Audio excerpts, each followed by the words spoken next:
I don't normally do this, but because this video is so well put together, we're going to spend the next hour watching a documentary.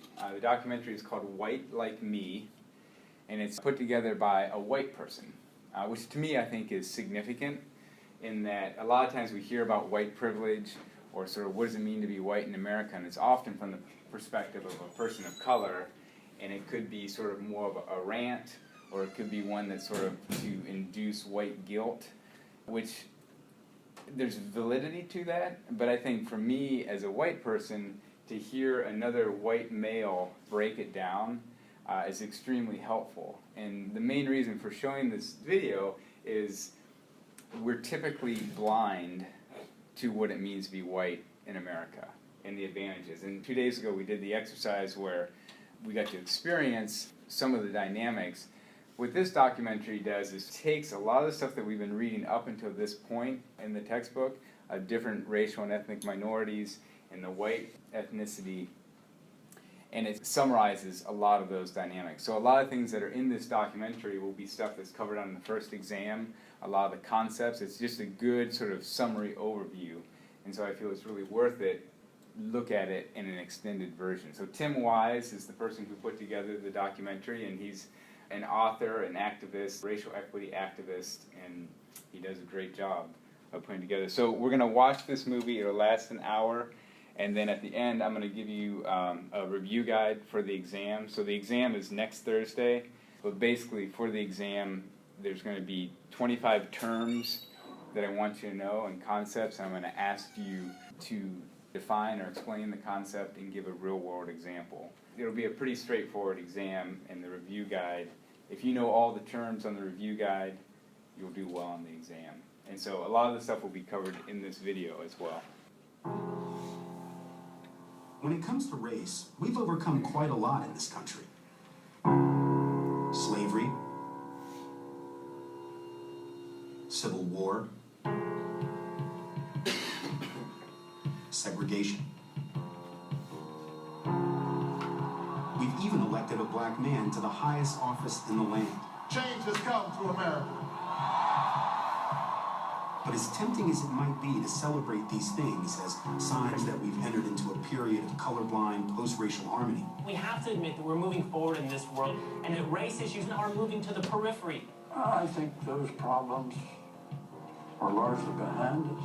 the fact is, racial inequalities still exist. Today, there are more African Americans in prison or jail on probation or parole than were enslaved in 1850, a decade before the Civil War began. And racial bias still affects the way we view others. I want you to check out this protester. See the sign he's waving there? It's the president made to look like an African witch doctor. And when we fail to recognize that, we not only continue to do an injustice to people of color, we end up doing damage to white folks as well.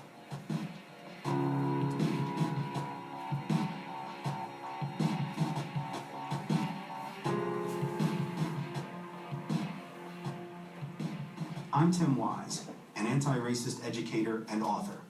I grew up in the South, in Nashville, Tennessee, and at a very early age, I figured out that race mattered. My parents were educated in a completely segregated environment, and wanting me to have a different experience than they had had, they decided to send me to a preschool program at Tennessee State University, a historically black college. In a class of about 20 kids, I was one of only 3 students who weren't black. The teachers, the staff, the administrators there were also mostly African American. And this meant that from a very young age, I learned to respect black authority figures in a way that many of my white peers probably wouldn't have. And this seemingly minor detail made a huge difference in how I came to see the world. It meant that most of my early friends were black. As a result, once we started elementary school, and I began to notice how those black friends were treated differently by the teachers, it affected me. And even though I didn't really have a word for what was happening then, that racial division is something I remember even years later. For college, I attended Tulane University in New Orleans. It was the late 80s, and I got heavily involved on my campus, along with other students, trying to encourage Tulane to stop investing in companies that did business with the racist government of apartheid South Africa. These university students want their school to get rid of its investments in stocks of companies that do business in South Africa, to divest. It's become a rallying cry on campuses all across the country. We spoke out. We set up shanty towns on the college quad and in front of the administration building in solidarity with the anti-apartheid movement. But even then, as I was becoming radicalized to struggles for equality and justice, I was largely blind to the privileges I was receiving in my own town. The situation lately has become more complicated in the wake of the killing of a policeman and the death of his accused killer. Around this same time, just across town in New Orleans, a black man named Adolph Archie was beaten to death in police custody. The minute it was discovered that Adolph Archie had died, everybody knew the police had beat him to death. I remember reading about Adolph Archie's murder in the paper, and I remember thinking how terrible it was, but I made no connection to what I was doing and the experiences I was having at Tulane. But that all changed a few weeks later. I was speaking one evening at an anti-apartheid event, and a young black female student from a neighboring college, Xavier University, asked me, in the 4 years that I'd been in New Orleans, what had I done to address racism and apartheid in that city, especially seeing as how I'd benefited from it. The feeling that came over me was like the way you feel when you see the flashing blue lights in the rearview mirror and you know you're busted. Because the truth is, I hadn't done much of anything. I had the privilege of choosing to address racism 8,000 miles away, while doing nothing in the face of de facto apartheid conditions that existed right there in my own backyard. It was a powerful moment, and it made me begin to reflect on my privileges more broadly, especially my privileges as a white person. The next United States Senator from the state of Louisiana, David Duke. In 1990, shortly after I graduated from Tulane, David Duke, lifelong Nazi, former Klan leader, the most prominent white supremacist in the United States, was running for the United States Senate in Louisiana. You sell things, you pass out things called nigger hunting license, a nigger hunting license. I do not pass out. You do not, but your lieutenants do. Maybe you do. Says, having taken the license fee is hereby licensed to hunt and kill niggers, in caps, during the open season in Texas. This is beautiful, David. I mean, you know, for a guy who does. It's also, I mean, it's a joke. But it is a joke, yes, it is satire. When I interviewed Dukes earlier this evening, he insisted that the campaign was not about his past, but about taxes, crime, and welfare reform. Nonetheless, he did acknowledge that race is an issue about which he has strong feelings. There's racism going on in this country against white people. It's called affirmative action. I was involved in the campaigns against him, ultimately working as the associate director of the Louisiana Coalition Against Racism and Nazism. Appreciate it. His message appeals to many frustrated white voters who believe the civil rights movement has gone too far. In the end, Duke lost the election. The Nazi was defeated. But he received a stunning 60% of the white vote. The next year, he ran for governor, and he lost again, but he still received a majority of that white vote. And I remember sitting there a couple of weeks after the governor's race, realizing there was something truly frightening about the fact that 6 out of 10 people who write the same thing on their census form that I do, that they're white, were willing to vote for a Nazi. I mean, I knew they weren't Nazis, but now I also understood they were willing to vote for a guy who was. You've got a lot of good ideas that we've been saying for a long time. It's time somebody to do it. What it told me was that as a white person, I had very specific work that I had to do around these issues because these were my people supporting this guy. And really, for me, it was a moment when I decided to try and use what I'd learned to change that mentality in my own community. Joining us now is Tim Wise, an educator, anti-racist advocate, and the author of White Like Me, Reflections on Race from a Privileged Son. For more than 20 years now, I've been trying to better understand for myself and to raise awareness, among others, about the centrality of race and racism to the history of this country, and how dangerous and damaging it is when white people, like me, are blind to racial inequality and our own privileges. When you talk about white folk, you say white folk, white America, there are always some white folks in the room that think he hates white people. I get that a lot. You hate white people. I want to clear this up, because I don't want to be misunderstood. I love me some white people.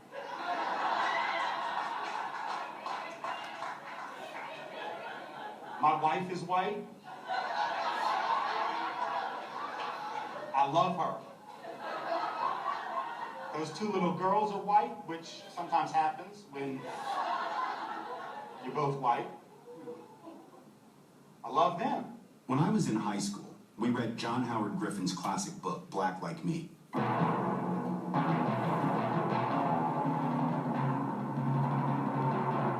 In the book, and in the movie version a couple of years later, Griffin, a white man, tells the story of how he darkened his skin with dye, medicine, and intense UV rays in order to experience what it was like for African Americans in the pre-civil rights South of the 1950s. Well, what's the big idea? I want to find out what it's like to be a Negro in the South. You kidding? Over the course of 6 weeks, Griffin recounts how he was harassed, followed, and threatened by racist whites. You better find yourself another place to sit. And in the end, he says that his assumption blacks were treated like second-class citizens turned out to be wrong. It was closer to 10th class. You know what we do to troublemakers here? No. You kill a nigger and toss him one of these swamps, nobody ever know anything about it. The book became a bestseller and a sensation, and it had a profound impact on me and countless other high schoolers. But when I revisited the book as an adult, something stood out that I hadn't thought about as a kid. Toward the very beginning of the book, Griffin asks, how else, except by becoming a Negro, could a white man hope to learn the truth, ultimately concluding that the best way to find out if we had second-class citizens and what their plight was would be to become one of them. White Southerner has to know what it's like to be a Negro. Really know. And you know what it's like, huh? After 10 weeks or 3 months or whatever it is, you know. I don't know. And I can never know. Rereading this, I realized the entire premise was off. Griffin was attempting to understand racism by momentarily occupying blackness. He became a person of color. And while there's no question there's real value in whites trying to understand and ultimately empathize with the experience of African Americans, it struck me that we rarely, if ever, turn this line of thinking around. In other words, instead of asking what it's like to be black, what if we just asked what it's like to be white? I don't really know what it means really to be white or what it's supposed to mean. I guess I never really thought about it, but it was always kind of a negative thing. When I ask students what it means to be white, what I hear from them is a lot of confusion. Well, the question, what does it mean to be white? It baffles my mind. I don't know what it means. Whiteness isn't something we think much about, and in some ways, that makes perfect sense. In terms of white culture, it's very general and very vague. Like, I think sitting down and having dinner with my family, but all cultures do that. Because when you're part of a dominant group, you're not forced to spend a lot of time thinking about how you fit in or about how your privileges as a member of the dominant group might affect others who don't belong to it. In order to express ourselves, we don't have to fit into Black culture, Hispanic culture, Asian American culture. We can just kind of do what we want. And I'm not sure if that's a good thing or a bad thing. It's just... This doesn't mean that all white people have it easy, or that there aren't differences between the struggles of poor and working class white kids who have to work for everything and rich white kids who have things handed to them. Of course, those differences are real. But none of that changes the fact that throughout the history of this country, being white has been far easier than not being white. Oh, God, I love being white. I really do. Seriously, if you're not white, you're missing out, because this is thoroughly good. But let me be clear, by the way, I'm not saying that white people are better. I'm saying that being white is clearly better. Who could even argue? If it was an option, I would re-up every year. Oh yeah, I'll take white again, absolutely. I've been enjoying that. I'm gonna stick with white, thank you. And let's face it, there's no denying that white people in the U.S. have had privileges throughout history that people of color simply haven't. Consider the very first law passed by Congress after ratifying the Constitution, the Naturalization Act of 1790, which said that free white persons and only free white persons could become full citizens of this country. Basically, our very first law as a constitutional republic gave white immigrants privileges that black people and immigrants of color and indigenous Native North Americans weren't given, all of it based purely on skin color. And whether we want to acknowledge it or not, this kind of systematic white privilege and race-based favoritism is built into the very foundations of the country. In 1935, Franklin D. Roosevelt put his signature on the Social Security Act. Look at all the social programs that pulled the U.S. out of the Great Depression and helped create the middle class in this country. Programs like job insurance, which provided cash to people to give them a leg up as they looked for work. To show how job insurance works, let's introduce Steve, a Louisiana worker who has just lost his job. He goes first to the nearest state employment office to register for a new job. Steve needn't hesitate about going in, because this office was set up just to help people like him. But while Steve in Louisiana could apply for job insurance, not everyone else could. Of course, he cannot collect if he belongs to any of the groups of workers that the law does not insure. These are agricultural workers, domestic service in private homes. Agricultural workers and domestic service workers didn't qualify for assistance, and it turns out this had everything to do with race. These two jobs were overwhelmingly held by black people, and over 80% of all blacks worked in those professions. So the only way FDR could get Southern Democrats to support the Social Security Act was if he agreed to exclude those workers from benefits. This was a conscious attempt by some in Congress to exclude as many blacks as possible, and the net effect of it was to give preferential treatment to whites.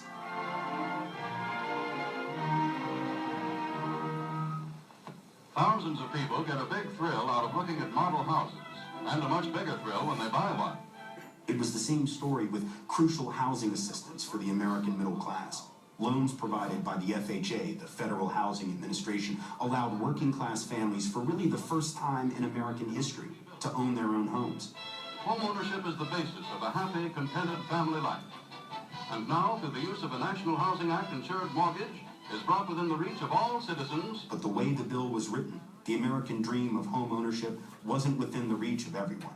For the first 30 years of the program, about 98% of the recipients were white. People of color were almost completely barred.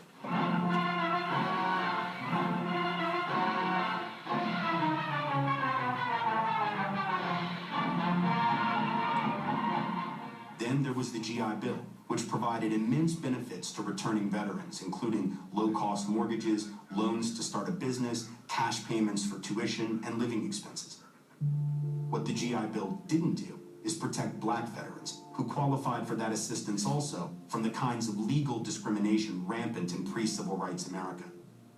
The result was that the vast majority of those who benefited from the GI Bill were white veterans. If a program like the GI Bill ended up disproportionately benefiting people of color, you know what we'd call that? We'd call it welfare. We'd call it a reward, a handout, a gravy train. The GI Bill of Rights is not a reward, or a handout, or a gravy train. But that's not the way it was described. But rather an American way to make it easier for each man to take his place once again in the community and get some of those things for which he went to war. I'm not trying to say programs like these are bad. There's no question. They've been instrumental in creating and expanding opportunities for millions of people. The point is that we're being dishonest if we fail to explicitly acknowledge how they almost exclusively benefited white people. Who is covered by the Social Security Act? People like these. It needs to be understood that for hundreds of years, government assistance programs pumped literally hundreds of billions, if not trillions of dollars worth of wealth into the hands of white families before people of color even got to the starting gate. This is what we're talking about when we talk about white privilege, the structural advantages built into our very system that have helped white people, often without us knowing it, while making things more difficult for people of color. For me, being white means that I'm treated as the default in a lot of cases. Some of those privileges would be material, better job opportunities, better housing access, better educational opportunities, but some of them are psychological. Just the realization that I'm not going to be racially profiled when I'm driving around town or when I'm shopping in the mall, that I'm not going to be followed by store security because they think I might shoplift. Before I got to college and stuff, I don't know, I was more like a punk and what have you, so there were times where I would be like shoplifting, and my race occurred to me then because I was like, man, I feel like if I was any other race or ethnicity, I would be being watched by like security. So I felt very, you know, like nothing would happen, so I didn't really mind doing it because I didn't get caught ever. I read a paper where somebody was listing an experience where it was a group of females talking about, what it's like to be a woman, and there was a white woman talking to a black woman saying, well, we have similar experiences because we're both women, and the black woman looks at her and says, no, we don't, and she goes, well, yeah, but we're both women, and the black woman says, no, because when you look in the mirror, you're a woman. When I look in the mirror, I'm a black woman. So it's that thing that you have to, it's that thing that you don't notice.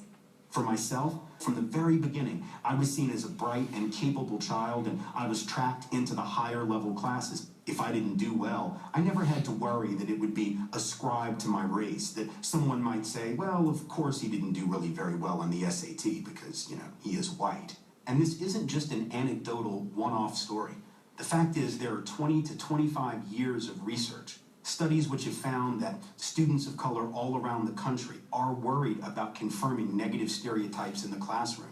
Any fear that somehow they might live down to a negative group stigma directly affects their performance on tests. That's something that I, as a white student, didn't have to worry about. And so we live with the legacy of inequality that began so long ago, but also the legacy of obliviousness that allows those of us in the dominant group to rarely even think about these matters.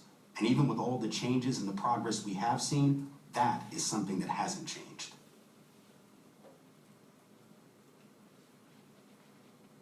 Take another break in our coverage here as we look at some of the pictures of the gathering crowd in Grant Park, Chicago, Illinois. This crowd, as you said, Brian, they're expecting as many as 500,000 people to come out here. Barack Obama seems on the verge of the presidency. Who could have imagined it? On November 4th, 2008, at a little after 10 p.m. Eastern Standard Time, television networks began announcing the big news. And CNN can now project that Barack Obama, 47 years old, will become the president-elect of the United States. Almost immediately, discussion turned to the historical nature of the moment, and with good reason. For a country with such a dark history of slavery, disenfranchisement, and segregation, to elect a black man to the highest office in the land, well, it made for an emotional night. This is a wonderful day for the world. History-making, first African-American president in the United States is just beautiful. It's very, very beautiful. I know what my grandparents and great-grandparents really witnessed and really went through. So it means a lot. African-American men and women talked proudly about how far the country had come from just a few decades before, when merely registering to vote could be a matter of life and death. A church with a pastor's own distant cousin was shot and killed for simply trying to vote in 1930. It sends chills up my spine. White Americans, too, talked about the country moving forward to a better and more tolerant place. I think it demonstrates the best of America. I had a son born 8 weeks ago, and I think he's in a better world now. Reverend Jackson, thank you very much. Legendary civil rights leaders like the Reverend Jesse Jackson, who served as an aide to Martin Luther King Jr. and was with him the night he was shot, wept openly as he watched Obama's victory speech on election night. Well, I must tell you, this is unreal, it's unbelievable. And there was a similar sense of accomplishment from Congressman John Lewis, who put his life on the line during the Freedom Rides in the 1960s to help end segregation in the South, and to this day bears scars on his head from being mercilessly beaten by angry white moms. The struggle, the suffering, the pain, and everything that we tried to do to create a more perfect union, it was worth it. I just don't know how to express myself tonight. I'm overwhelmed. It's been a long time coming. But tonight, because of what we did on this day, in this election, at this defining moment, change has come to America. Feels like America did the right thing. It feels like there's a shift in consciousness. It feels like something really big and bold has happened. We all grew up in school classrooms with some variation of this graphic. 43 people who have occupied the office. What do they all have in common? All the faces in these ovals. 43 of them are white males. That's the barrier that's been broken tonight. It was an exciting night, and it was easy to get swept up in the moment. Clearly, the election meant something. But what exactly did it mean? Does anyone know what this means in terms of change of race relations in the United States, or a perception of? Well, I'll tell you one thing it means. As a former Secretary of Education, you don't take any excuses anymore from anybody who says the deck is stacked, I can't do anything, there's so much inbuilt this and that. Did it mean that racism and hatred no longer posed a barrier to people of color? And yes, it should have ended this discussion of there is a glass ceiling upon or beyond which African Americans cannot go. That's nonsense. Did it mean that racism as we knew it had been dealt a death blow, and that a post-racial America had finally arrived? We've achieved history tonight, and we've moved beyond something that has plagued this country from the very beginning. The whole idea of race and racial separation and unfairness. Of course, no one would say that because Pakistan elected Benazir Bhutto as prime minister in 1988, that somehow that meant there was no more sexism in Pakistan. But that was exactly the kind of logic we got from a lot of people on election night here in America regarding race. We have to admit that we're moving forward in this world, in this country, and that race issues, while not gone, are moving to the periphery. These are the kind of issues that race scholar Imani Perry has been studying for years. One of the things that happened with the election of President Obama is that he began to operate in the minds of some as an example that there were no longer barriers to racial discrimination in American society. And those who tell us that we can't, we will respond with that timeless creed that sums up the spirit of a people. Yes, we can. The argument goes, well, this person was able to excel. This person was able to beat the odds, so why in the world can't you? But really, here's one person amongst 40 million, right, who has done this extraordinary thing. What we need to do to understand whether the society is racially just is to look at what's happening amongst the 40 million and why it is that we have a belief in racial equality and yet seem to have such difficulty in moving in the direction toward it. We still have a problem with race. And I think that until we confront it, we address it, and we work on it, we won't be anywhere near post-racial. And it's really not post-racial that we're trying to become. We're trying to become post-racist. Of course, if you bought into this post-racial thinking, you had to ignore quite a few glaring facts. First and foremost, the actual election results. While Barack Obama won the popular vote by a solid margin, few seemed to notice that he lost the white vote in a landslide, 57-43. Or that in southern states like Alabama and Mississippi, he received only 10% of the white vote. Now, does that mean that every white person who voted against him did so because he was black? Of course not. But there's no question that for some white folks, that was exactly the reason. What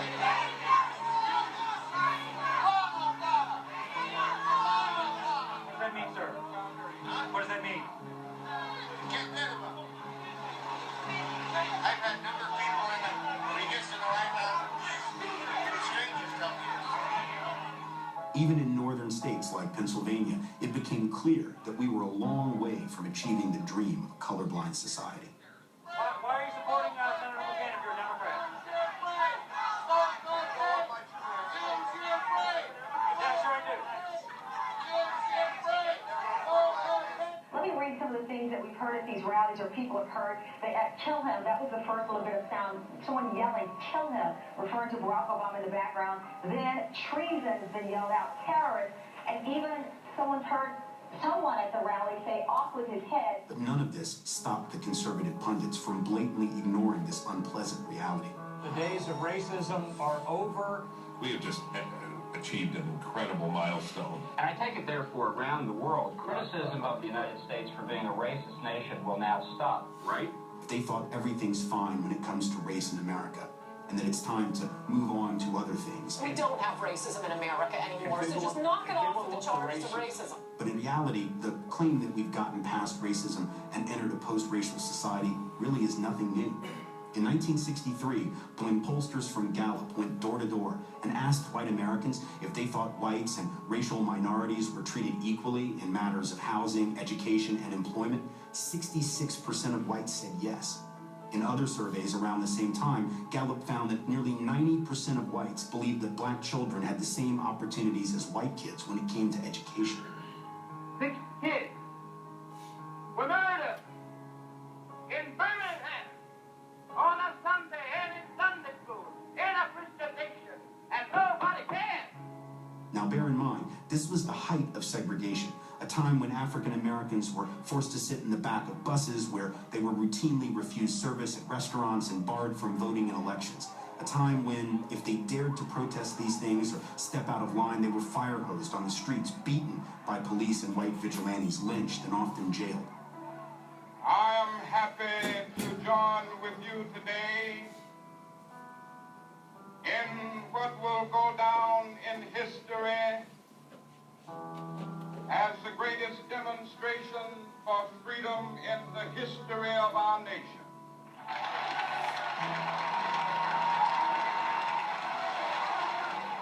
In other words, around the same time that 200,000 people were gathering in Washington, D.C. to hear Dr. King rail against racism and injustice and demand a better future, most of us white folks were sitting at home wondering why the blacks were making such a fuss.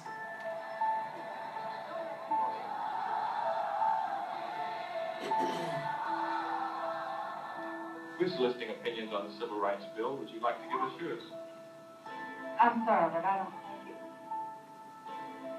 the time right now. I think they have equal rights, though. And I think this is the most ridiculous thing that has ever happened. The Negroes are just as free as we are. They have the same opportunity to work. I just don't understand it. Don't approve of it. I'm going to stand up for my rights. Americans have a long history of wanting to believe that everything's fine when it comes to race in America, and that it's time to move on to other things. And when we hear claims that we've finally entered a post-racial, colorblind society with the election of Barack Obama, we need to remember this history. Because the fact is, racial inequalities still exist, and racial bias still affects the way that we view others.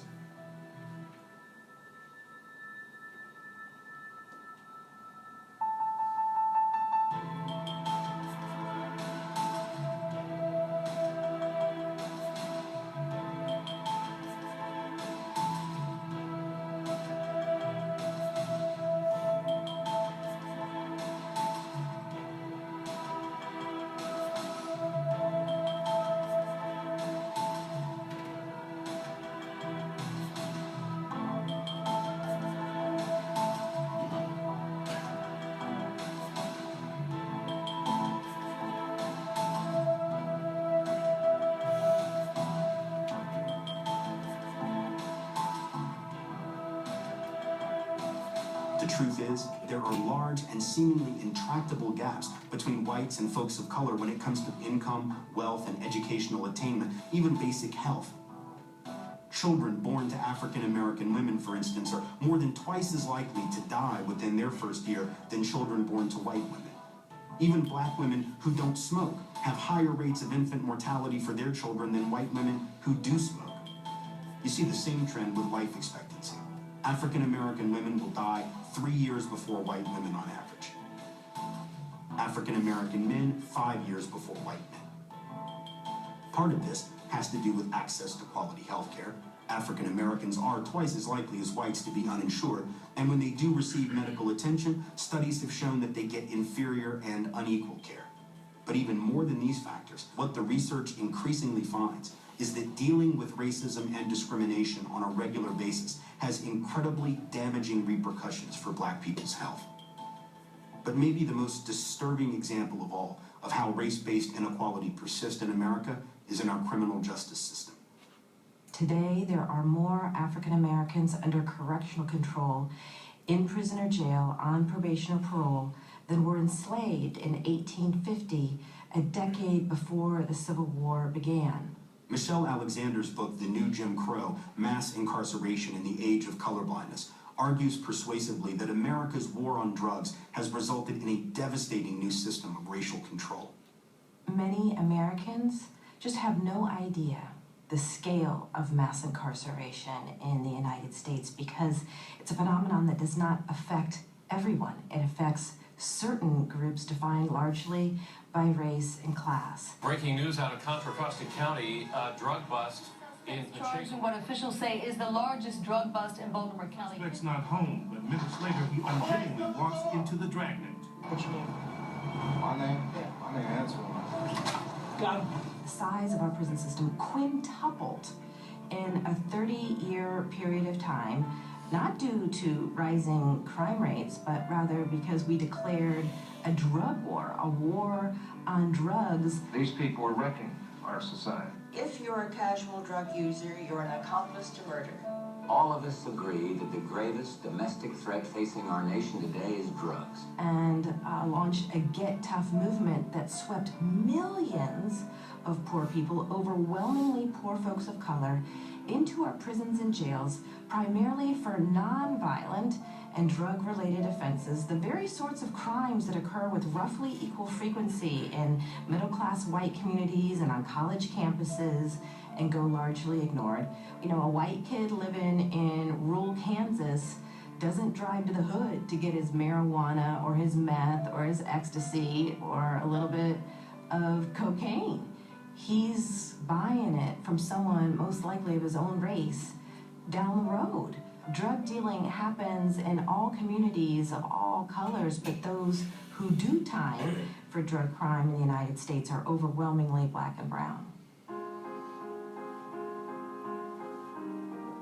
Once they're caught, they're swept into the criminal justice system, branded criminals and felons, and then ushered into a parallel social universe in which the basic civil and human rights that were supposedly won in the civil rights movement are stripped from them.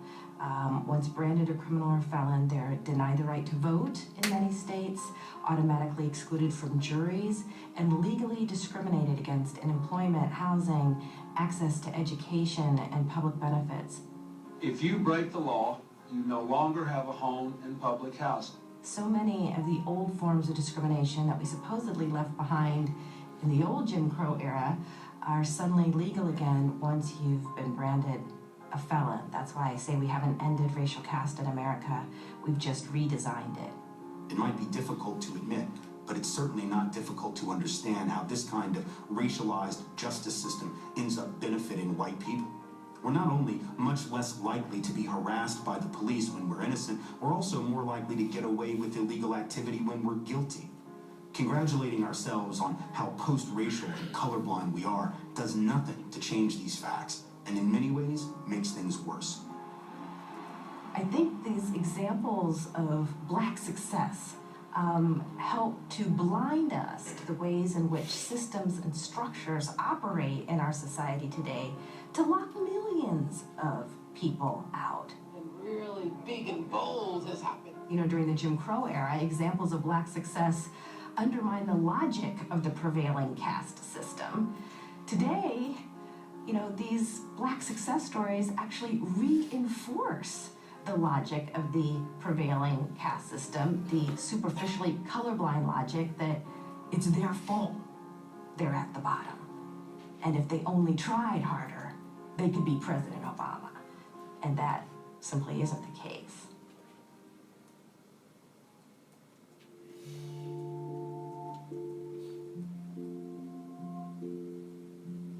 Going for jobs and even applying to universities, you'll hear everyone talk about like the quota, to meet their quota of, you know, their diverse population in the workplace or in the student body. So if there's, you know, a lot of white females applying for a job and they have a similar resume to one African-American female, she may get that over the white female, whether she has as much experience or not. Just because they Everywhere I give talks, whether it's the Deep South, Northeast, Midwest, or the West Coast, white folks ask me, well, what about us? Why don't you talk about racism against white people? The undercurrent in all of this is the sense that efforts to curb discrimination against people of color, while admirable in the past, have gotten out of control and are somehow now hurting whites. And you'll hear this kind of thing all the time. People complaining about what they call reverse discrimination. This is a case of clear and obvious reverse discrimination. Complaining about affirmative action. What do you think that affirmative action is for? Affirmative action is to increase diversity by discriminating against white males, and that's why I oppose it. Or they say that since we have scholarships for black students, we should have scholarships for white students only as well. Dozens, hundreds, thousands of ethnically based scholarships that were for this group, that group, or whichever, but none of them were focusing on Caucasian Americans. The implication is that if we're being fair, we should also talk about how white people are sometimes the victims of racism.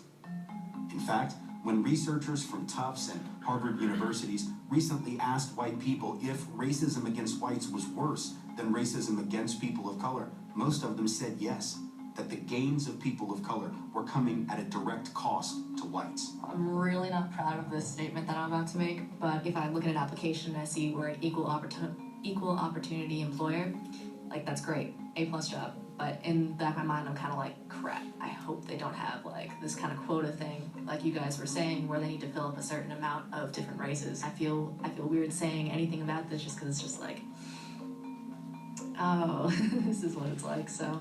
And while there's no question there's real anxiety and fear when it comes to programs like affirmative action, the fact is, for every person of color who benefits from affirmative action in college, there are 2 white students who received preferential treatment because of their parents' alumni status or other family connections. If in fact the concern over so-called reverse discrimination had any relationship to reality, people of color would in fact be getting all the good stuff. Some people think they are. I hear it all the time. People of color are taking all the good jobs. Where the hell are these jobs? In Second Life? Another study found that only about 0.25% of all the scholarship money in this country is specifically earmarked for students of color, which means 99.75% of all that scholarship money is money that whites can compete for, and the vast majority of those dollars will in fact go to white students. There's also the fact that the schools attended by mostly black and Latino students are more than 10 times as likely as majority white schools to be places of concentrated poverty. By the time anyone steps on a college campus, there has already been 12 to 13 years of institutionalized affirmative action for white folks. That is to say, racially embedded inequality, which has benefited those of us who are white. But even though that's true, there's clearly this feeling among a lot of white people that things used to be easier, and that now those good old days are slipping away. How did we get here? I don't even understand this America anymore. And underneath all of that is a very clear, if unstated, racial subtext. I'm now to talk about what matters, and we're going to continue our conversation about all the vitriol going on in the country. I spoke with anti-racist activist Tim Wise about the tone of the Tea Parties being held. In 2009, I was asked to appear several times on CNN to talk about the Tea Party, a group of conservative Americans who have been holding rallies around the country, clamoring for the U.S. to return to a time of low taxes and small government. Basically, restoring conservative values to the country. Too much government, but the government is never bigger than the people. Smaller government, lower taxes, and individual freedom. The author of Between Barack and a Hard Place, his name is Tim Wise, he told me there are some racist undertones to these rallies. Well, like I've said on the show before, it is the background noise of a lot of the opposition. Not all of it, but a lot of it. My point on the show was that while the Tea Party movement purported to be about things like big government, exploding debt and deficits, liberal elites being out of touch with the common man, in reality, there was something else going on. We are losing our country. We think the Muslims are moving in and taking over. They're taking our liberties away.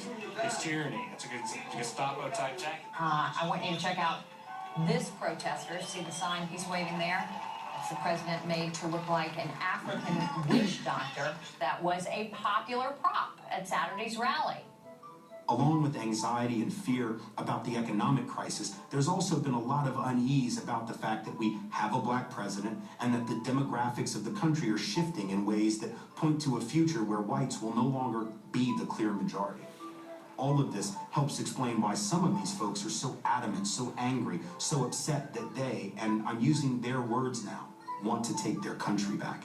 We want our country back. We want our country back. Tea Party message to Washington that we're going to take our country back. We're just plain American people who are mad. We want to take our country back. I've got to run here, but just real quickly, I was at a town hall yesterday, and I really had to take some people to task. Very nice people, but they were using those buzzwords that I don't think people realize all the time, like real Americans, or give me back my America was one of the songs, or take back America. It's like, what do you mean by that? Well, when you stand up and you wax nostalgic and say things like, I want the country that the founders envisioned. When the country the founders envisioned was a formal system of white supremacy, excuse me if I find it a little hard to think that race is not perhaps playing a pretty big role.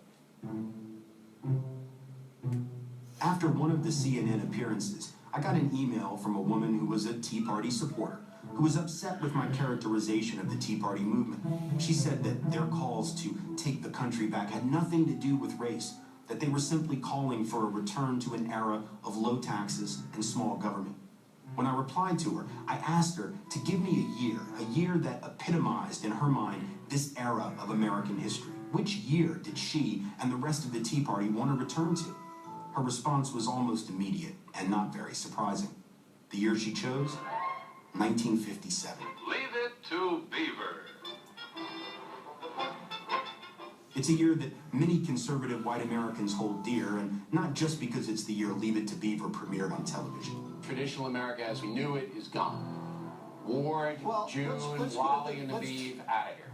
For many conservatives, that was the golden age of American history, a time when everything was in its place before all the struggles for equality and justice came along in the 60s and messed everything up. Do you remember how that felt? Do you remember what life was like? There's this sense that we've lost something precious, special, deeply American. This is about the systematic dismantling of this country. We are truly concerned about the heartbeat of our country. They can have my country when they pry it from my cold, dead hands. That people are overtaxed, overburdened, forced to hand over their hard-earned money to government bureaucrats so they can reward people for not working. I think the fact is Americans are overtaxed. Government is spending too much, that we pay too high a taxes. I mean, everyone in America knows that Americans are overtaxed. Hello. We pay more taxes than we used to pay at every level. The only problem with that argument, it's not even close to being true. The fact is, the top marginal tax rate in 2012 was 35%. A lot of people today think that rate is too high. But what was the rate in 1957? It was a whopping 91%, nearly 3 times higher than what it is today. There's too much involvement in the government. We can take care of ourselves. Our government is spending far too much, and our federal government is far too large, trying to do far too much. As for the size of government, in the pre-civil rights golden age, it wasn't small by any stretch of the imagination. The programs created by the New Deal, which disproportionately and almost exclusively benefited white people, weren't just massive in scale, they were massively popular. So why do we have this idea that the pre-1960s was this bastion of American independence and freedom, of small government and low taxes? And why do so many people today want to go back to that mythologized past? According to Martin Gillens, it has everything to do with our perception of who we think is benefiting from government programs today, especially those programs we like to call welfare. I'm Marty Gillens. I'm a political science professor at Princeton University, and much of my research is on public attitudes towards anti-poverty policy and racial policy. The major work that I've done in that area is a book called Why Americans Hate Welfare. Welfare spending now topping $1 trillion a year. The American public tends to view welfare recipients as undeserving, not really working hard to support themselves, and view welfare recipients as disproportionately black. Both of those perceptions are at variance with what we know about the reality of welfare recipients. Even though the clear majority of people who benefit from government assistance are white, there's this perception that welfare and other government programs are somehow a black phenomenon. Why is this? Well, Gillen says it's because that's who we see on TV. Starting in 1965, media portrayals of the poor have been disproportionately African American. Esther Williams, 21 years old, mother of a 19-month-old infant and a welfare client. If you look at either print news or television news coverage of poverty, you see far too many black faces relative to the true proportions of African Americans among the poor in this country. Alcinette Vargas, who has 6 children and a husband with a minimum wage job, reached her time limit in January without full-time work and was cut from welfare. So when we see stories about the poor are represented by people of color at a rate that is far greater than statistical reality. But it wasn't always that way. Before the mid-60s, media coverage of the poor consisted mostly of whites. It was the unemployed during the Depression, the the people who fled the Dust Bowl, the rural poor in places like Appalachia. And the coverage of these poor white folks was overwhelmingly sympathetic and humanizing. As a result, public support for social safety net programs was high from the period of the Great Depression all the way into the 1960s. But all of that changed. There are too many people taking advantage of the system. Why don't we spend some time developing a system that weeds out the cheaters? Once news coverage, media imagery, and political rhetoric started to equate poverty with people of color, we began to view the poor not as fellow Americans who were the hard-luck victims of a system that had failed them, but instead as moochers who were abusing the system and undermining the nation's work ethic. And the sad irony is that there are millions of white people in this country who need those programs too, and now they're not there.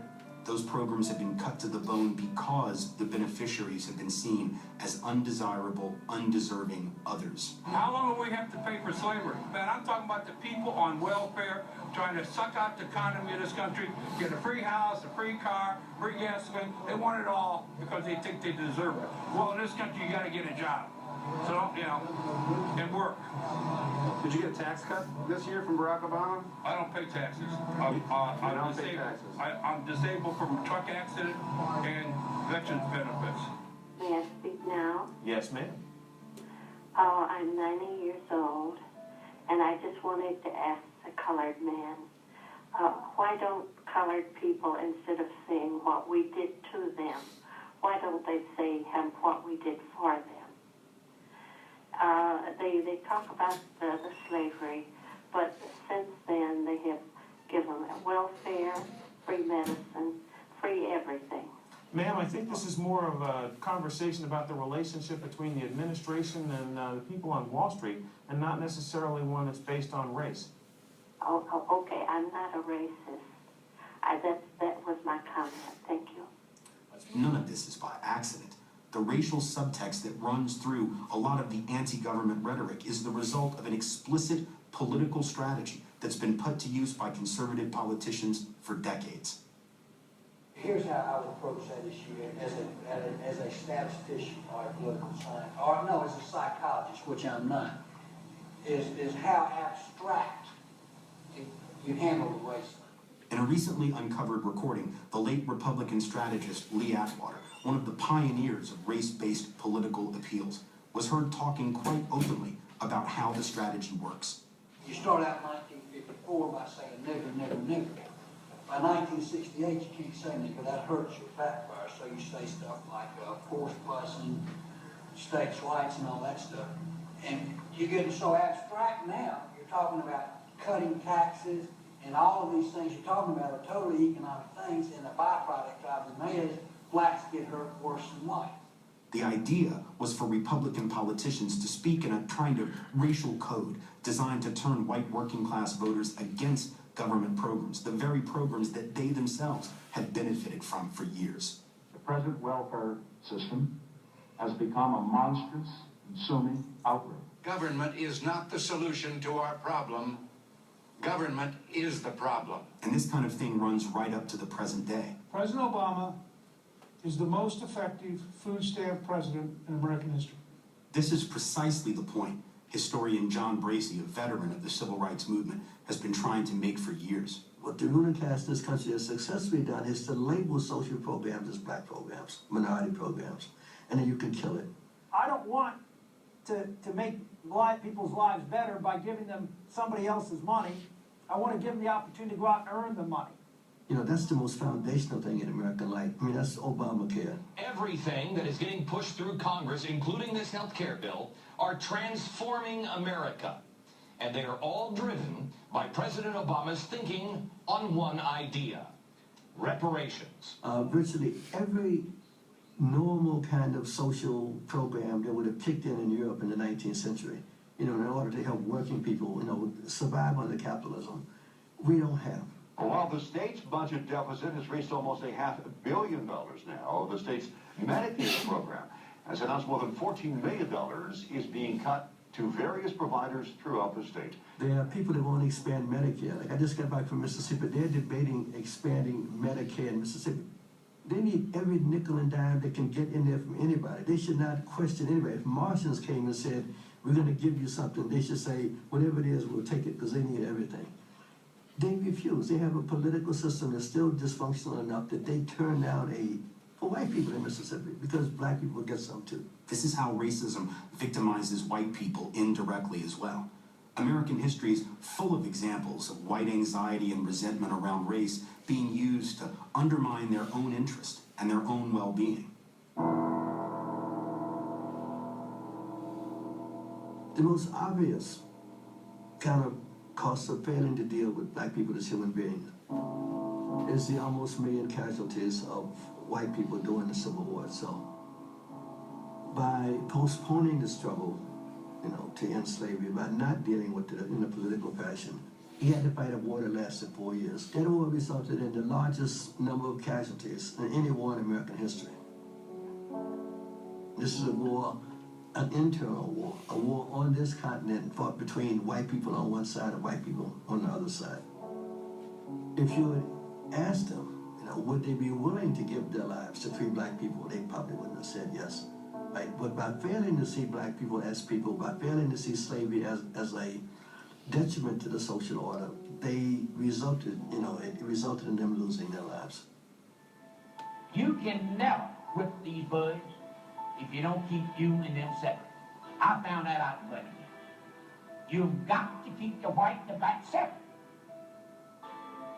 In other words, for generations, political elites have deliberately manipulated the white racial fears and resentments of the majority population, pitting white folks and people of color against each other for the spoils of a system that really none of them benefit directly from, fighting over the pieces of a pie that none of them own. We can try to ignore and deny this history, but we can't change it. It's real, and it's a part of who we are. The biggest challenge is figuring out how to confront the truth without being overwhelmed by it.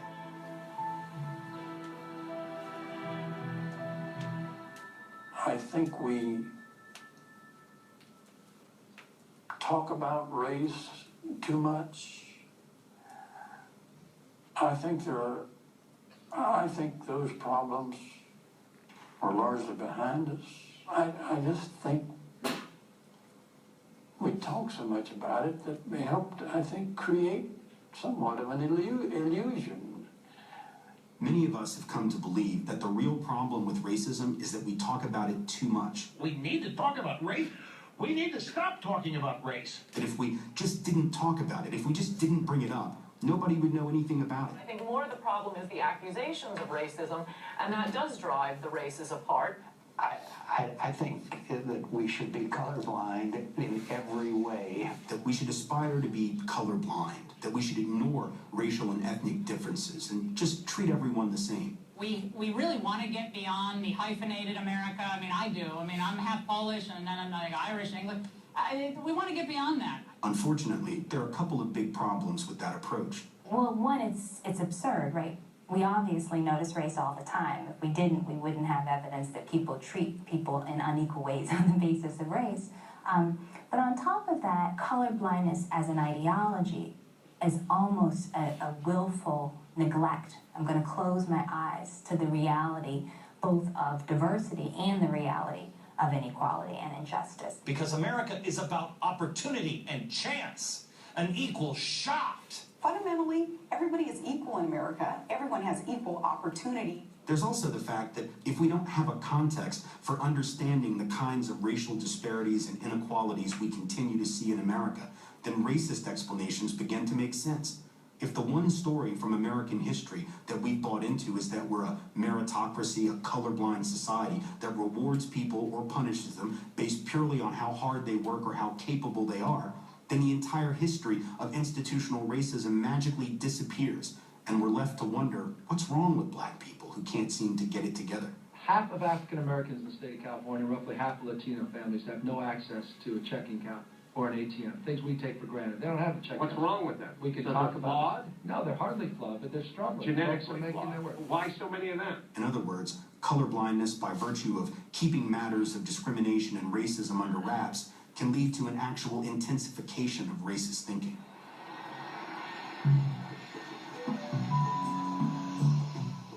So let me give you an example.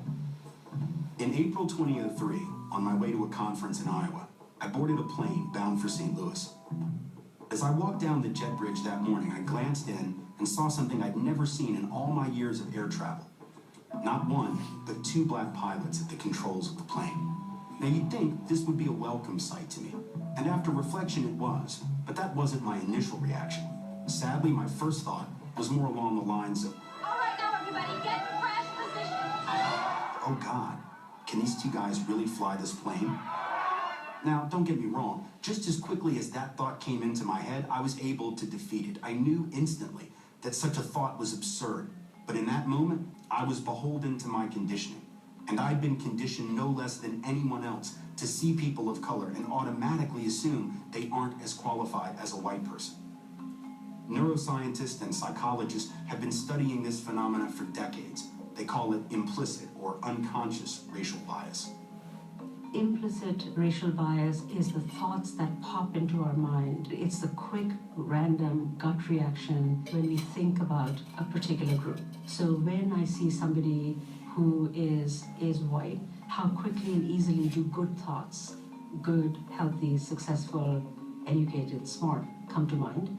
And versus when I see someone who's black or Latino, how quickly do those kinds of happy, successful, educated, smart pop into mind. And we typically find that people are faster at associating those good stuff with white rather than black or Hispanics. The reason why these implicit attitudes, preferences, and biases make a big difference is that there's quite a bit of data showing that these implicit attitudes affect people's behavior in a whole host of areas that will either maintain or sometimes exacerbate inequalities. In one test that looked at unconscious stereotyping, the vast majority of whites implicitly associated the faces of black Americans with negative words and traits like evil character or failure, and they had far more trouble linking black faces to pleasant words and positive features. A rough estimate is that 75% of people who are non-black tend to show some degree of implicit preference for whites over blacks. In the same test, nearly half the African Americans tested also showed a preference for whites over blacks. So none of us are immune. We're all subject to the same conditioning. One of the things that's so interesting to me about the unconscious bias research is that this is not simply, white people having biases against black people and Latinos. This operates across groups. This is a culture that we have learned that practices inequality. This is not simply animus between groups, but this is a way that we are socialized to treat people. The logical question is, what can we do? You can't be colorblind because that means that you're not seeing the disparity and you're not trying to address it. We all have to see it, address it, make it real, and try to resolve it as opposed to pretend it's not there. It's there.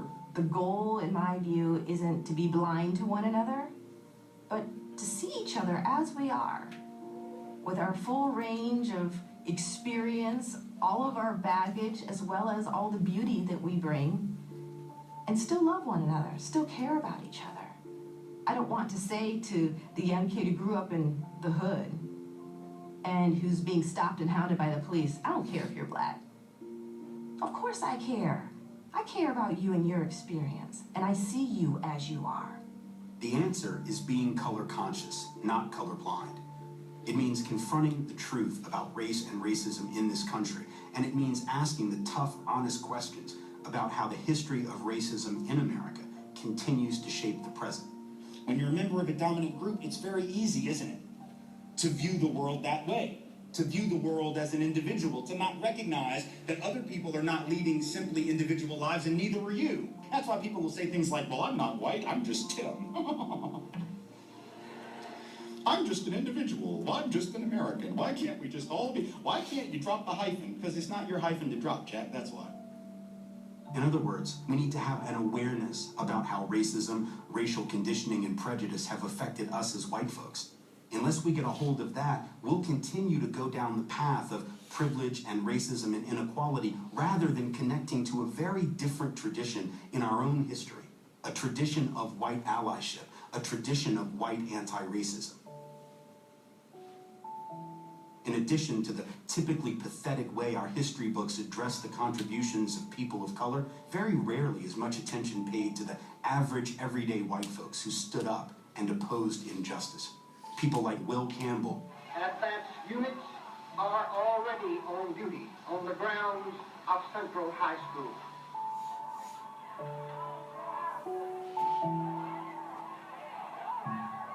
Colored people here in the South have got better schools than some of the white kids like it is. Let them go to their own school.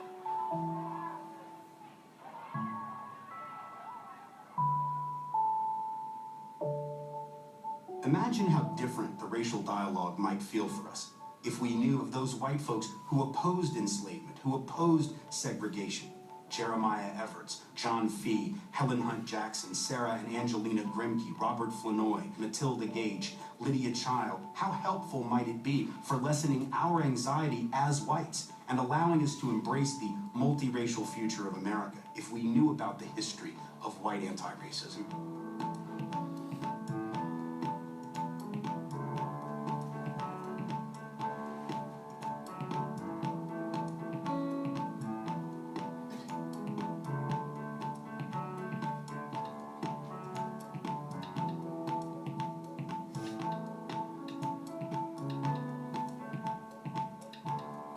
What if we learned of the alternative tradition in our history, the one in which members of our community said no to racism and white domination and yes to justice, precisely because they realized not only the moral evil of those systems, but also because they saw both of them as cynical manipulations intended to divide and conquer working people, to keep us at each other's throats. People like Ann Braden. The real danger today comes from the people in high places who are telling the white people that if their taxes are eating up their paychecks, it's not because of our voted military budget, but because of government programs that benefit black people. Virginia Foster Durr, Jay Watis Waring, Constance Curry, Bob and Dottie Zellner, and Mab Segrist, along with literally thousands of others who in their own way have demonstrated that there is more than one way to live in this skin.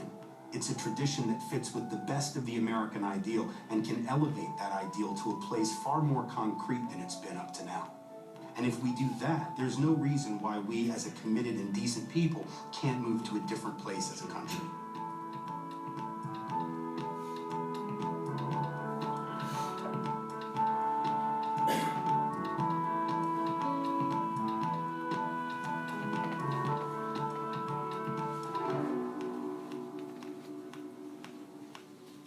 So that, I feel, gives a nice summary overview of what we've been talking about the past 5 weeks.